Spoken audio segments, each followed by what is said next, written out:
അപ്പോൾ ഈ ഗോൾഡൻ ടെമ്പിളിൻ്റെ തൊട്ടിപ്പുറത്തെ സൈഡിലൊരു പ്രാർത്ഥനാമുറി ഉണ്ട്.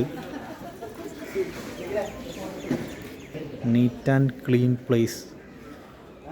ഇവിടെ ഇവരെ പ്രാർത്ഥനാമുറിയാന്ന് തോന്നുന്നു. ഇരിപ്പിടവും കാര്യങ്ങളൊക്കെ കാണാം.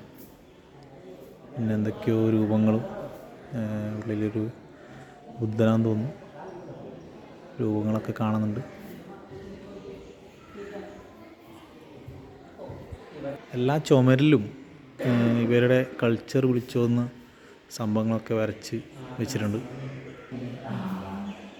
നമ്മൾ സിനിമയെല്ലാം കാണാം, ഒരു ഡ്രം പോലത്തെ ഒരു സാധനം ഇവരെ കൾച്ചറിൻ്റെ ഭാഗമായിട്ടുള്ളൊരു സംഭവമാണ് ഈ കാണുന്ന പച്ചക്കളർ.